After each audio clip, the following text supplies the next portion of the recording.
Madoka chere mabuja akanaka atauya nhau dzanyasi zuva rokutanda mumwedzi uno waKurume. Ipapa rikaiti kunyepe zviri munhau dzanyasi. Wamunangarwa nyasi waratidza kusha kwawo kwese kuti idi paribe anoda kupfa. Nyasi kwabulitsiwa kuti kwai kwakunowa wanyora tsamba kukambani yondege yoFastJet wakati kuno bhambo ruda kuputitsiwa kunhandare yoVictoria Falls. Wamunangaro wangu watori munzira kuenda ikweyo. Waitenesa ndege imi mudenga mumu.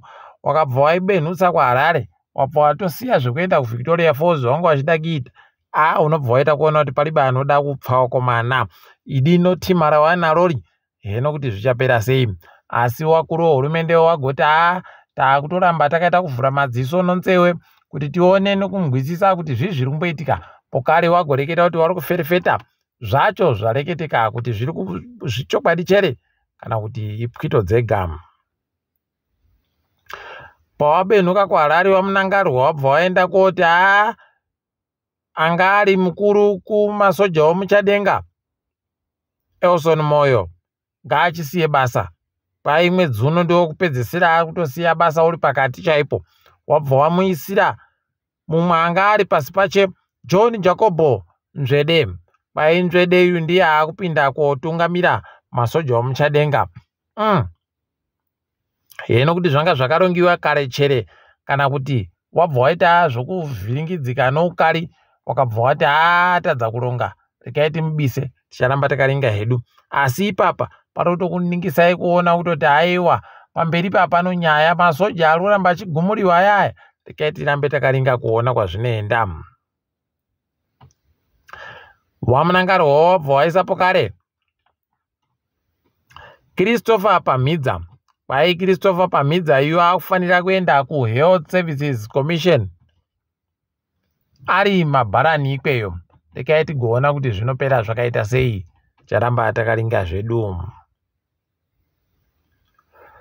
Nozuro makazvionera megani kuti munyika tiri tega pakutambura kwedu paribe anotiringa tiri nherera chaidzo. Ipapa wamunangarwa makaona zvawagoita zvekuenda kopa naMambo dzimotika. Wakatenga dzimotika dzinosvika 100 kuti wape naMambo zvawo dzokutikairisa mugwagwa yakapfai. Pokare apa mukanganwa kuti makuno kuno pasarudzo dzakauya dzabva kuitiwa dzogorera pfuura wakawapa dzimwe dzimotika. Ndo chega icho wanoziva ndo kuromba iko wakagoita hede aidi zvinoita kunyadzisa. Ipapa rekaitione kuti zvinopera sei. Apa wanaMambo nokusaya nzero wari kubva waita kupembera kuti tazikana kutadza kuziva kuti kuzikana kuripoba nokutoti wari kubisiwa kaamuvhura wakatera romadzitateguru yawo rawanoti iro ndio wanotonga. Iwo wamunangaro wari ndoya wandoti kamani budikai mese munhu wese uchibva dzingiwa ipapo wobva wanzi dzimotika ogara mumotika. Unogara mumotika chere wanhu wako wanorima mumotika chere. Heno mabuya angu munoramba muchindozvionera mega nekuti wanonze runo ribe ndowapi.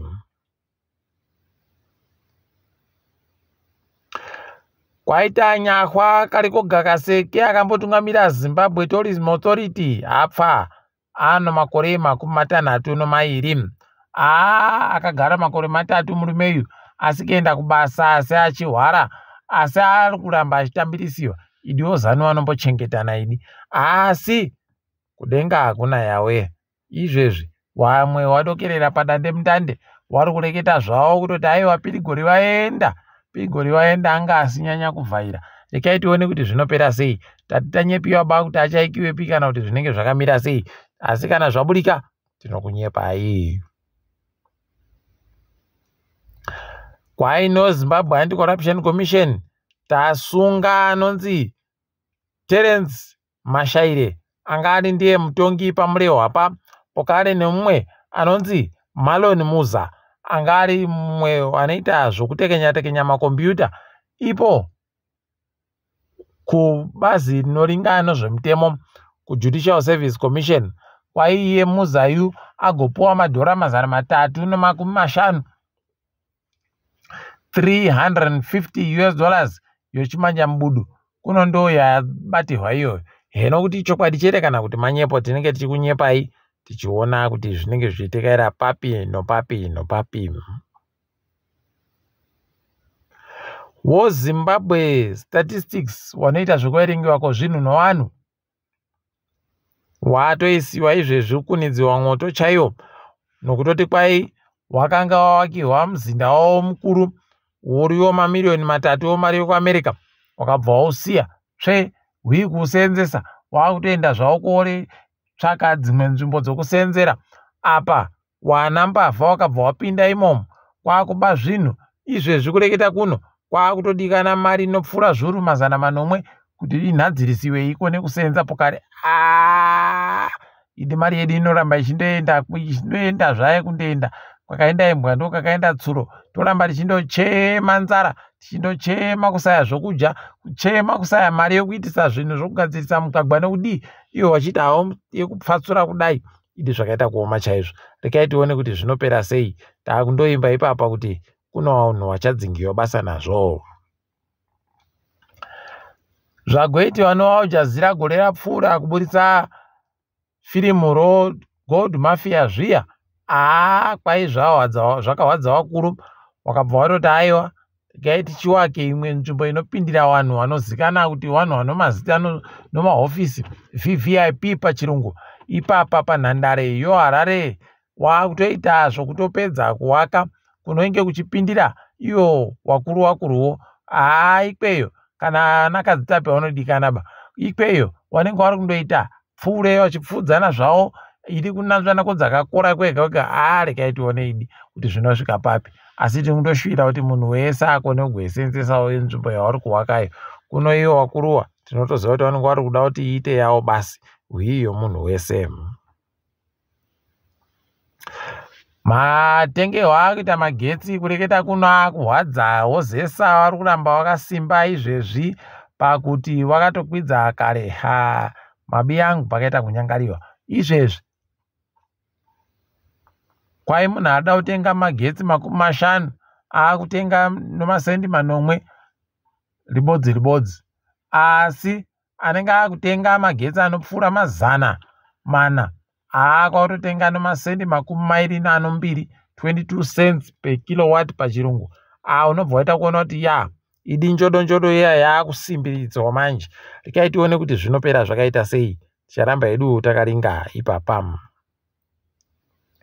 Hurumende kwai yazobvumira manje kuti wanogaya chibahwe wakone kutenga chibahwe chorudzi GMO chinorimiwa paSouth Africa inokuti zvazviri kumborambidziwei nokuringa kwakaitika ipapa nzara zvayakaita izvozvi. Idiwa vanhu vari kuboya chikafu iwo worambidziwa. Idi zvakaita kunyangariwa. Rekai tione kuti zvinopera zvakaita sei. Tinenge takaringa asi tiri kutenda ipapa kuti zvawatoita izvozvi zviri nani pane kuti hwii kwanga vari kuita. Zuva ramangwana kwai kuno Nyaradzo yaiye Pastor Tapfumaneyi Masaya okugwarashiwa mazuva ringanano sarudzo dzakazopinda Scott dziya. Iditi kuti mweya wacho urambe wakazorora murugare. Mangwana pokare kunenge kuina Moreblessing Ali achiikiwa manje kureketa kuno mutumbi wache. Pakaita kunyangara. Makore mairi chaiwo anga apfuura kuikiwa idi rekai tione kuti zvinopera zvakaita sei. Tinenge takaringa kuti zvinenge zvichiitika zvindo zvipi tichizokunyepai. Zimbabwe cricket wati wakutsvaka warairidziwa iri umwe wechikwata chevarume vari pasi pemakore 17 under 19 pachirungu. Umwe wevarume wanotamba mutambo onyika senior men's team pachirungu. Rekai tigoona kuti zvinoperera papi kuti mbani wachaboya wacho. Tinenge tichikunyepai ipapa tikairinga zviri kuitika pasi rese. Bato tagokunyepai masondo apfuura yaya romuSouth Africa rikunzi ELF kwairaenda nyasi koratidzira kunzvimbo yomuzinda woIEC kuratidzira kuti wakarambidziwa kunyoresa bato ravo rokuti ELF nokuti takananga ri kuteedzera EFF. Rekai tione kuti zvinopera sei ipapo. Nyasi muSouth Africa Julius Marema agoti ndaenda kumairano kuita katomboka nyai naJohn Shope okudzingiwa basa kuhurumende somutongi. Rekai tione kuti zvinopera sei kana kuti zvinenge zviri kudini. Ticharamba hedu tichingolinga kuti zvinoenda nokupi. Peno heno zvavari kubika tichange tichinyepana kana paine zvimwe zvinenge zvaburika. Hakainde Chirema aita kurohwa manja nevazhinji kuti achimbidza kureketa kutoti izvezvi taitiite national state of emergency chaiyo nonyaya yenzara yaringana nonyika isu kwedu. Saka tichizoti tiri nherera kuriba anoreketa nozvazvo nzvimbo yekuti waite zvokutsvakira vanhu chokudya vari kutsvakira madzimambo dzimotika. Wabiya eduka idi zvakaita kuoma idi. Rekai tione hedu kwazvinoperera ipapo. Nyika yeRwanda kwai yakanota kubvumirana yagweita Britain kuti wanhu wapoteri waunziwe ikweyo. Kwai Britain inenge ichiburitsa mari pazvinhu zvese zvinenge zvichiitiwa ipapo. Pamunhu mbodzi anenge ari kupotera kunyika yeRwanda, Britain ichaburitsa mari inoita milioni nomazana masere 1.8 million pounds pachirungu. Kureketa kuti Rwanda inosara nomari yakati wande idiwabi yedu wanoziva kutsvaka mari. Joe Biden agoburika ipapa ari kuti Trump ngaarekete nowabi yache maRepublican kuti waite kuisa kuti tikone kuona kupa Israeli imwe mari kuti ibatsirike. Mabuja bana kuzviziva kuti Joe Biden angasitoenda kuna Trump kuti aite kotsvaka kuti Trump aite izvo.